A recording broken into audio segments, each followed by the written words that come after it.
Guys, welcome back to Play on Footy. My name is Bailey and today we'll be looking at the Sydney Swans AFL trade talk for 2024. Of course, you may or may not have heard, but Luke Parker has nominated North Melbourne to go there in 2025. That does leave Peter Laddams, the ruck, who's sort of fallen behind and out of favour behind Brodie Grundy. He's played a lot of VFL in 2025. He's put his hand up to be moved on as well. They do have a lot of out of contract players like Harry Arnold, Jack Buller. Aaron Francis has committed back to the club, so he's not going anywhere.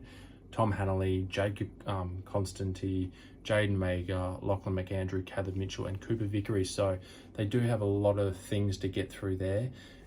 They have had potential additions looked at like Jake Stringer or Sam Frost, but neither one at this stage is overly likely. I think they've just been talked about in the media and nothing really has come to fruition as such. But they do hold draft picks 17, 19, 55, so 3 draft picks. But they really do need to put a lot of time and energy into who they're going to get to into the club next, because their window is definitely diminishing somewhat. I don't know whether, in terms of when I say diminishing, of course they've got some star players, but it's whether these star players can then pick themselves up or A or B want to stay at the club, especially beyond 2025. A couple of names have been floated around, like Chad Warner potentially wanting to go back to WA.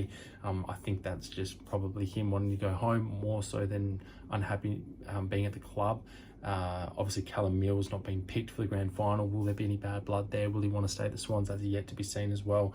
At the beginning of 2024, Sydney Swans were the equal 8th oldest club, with Luke Parker obviously playing beyond 300.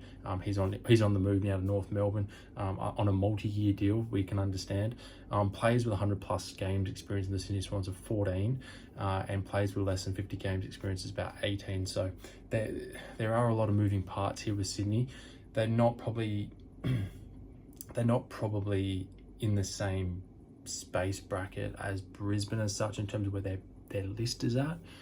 They do have a lot of top end talent, but then beyond that, it's really up to their academy players and whether they can get some draft quality into their teams this year or trade established players back into the Sydney Swans team at the moment. But you know, typically Sydney and Geelong and even Hawthorn to a certain extent have great list management and are able to sort of minimise the rebuild time, if any, to really be competitive all the time. So that is something to definitely watch. So yeah, Jake String has been floated. Finn McGuinness from Hawthorn has been floated as well as Sam Frost. But yeah, look, apart from that, pretty slim pickings for Sydney at the moment. Again, they're just going to have to rely a lot on their academy players rather than other established players coming through. The only player that's retired is Sam Reid. Now, Sam Reid has, obviously been returned as part of Sydney Swans, but just out of a couple of years, he's just fallen out of fitness and favour, so he had to be moved on there as well. Obviously, they finished first on the top of the ladder, and then just stumbled at the final hurdle against the Brisbane Lions, and it's really obviously painful to see that, especially with all their momentum they had in the 2024 season. Obviously, they had that big loss to Port Adelaide, which was a little bit of a concern in terms of not being able to play, a full game across 4 quarters. So that is something that I guess reared its head. But yeah, look, at the moment, the Sydney Swans probably are needing someone to be a bit of a key forward. Now, whether that be Jamari Ugle-Hagan in a couple of years' time, if the Dogs don't play finals and they sort of drop off, he could be the man that Sydney do nab as a sort of a forward option to help Amadi, who has really been sort of hot and cold throughout the whole of season 2024, especially in the grand final. He really had no impact.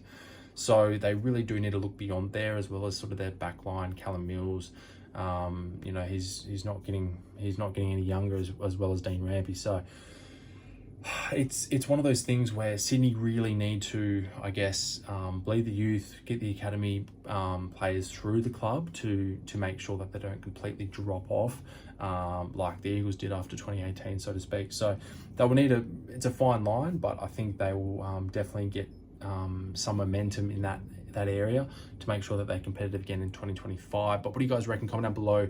Who do you reckon is a player that Sydney need in 2025? And as always, if you haven't already, please just hit the subscribe button just down there. Helps a lot with the channel, guys, and I will see you in the next one. Cheers.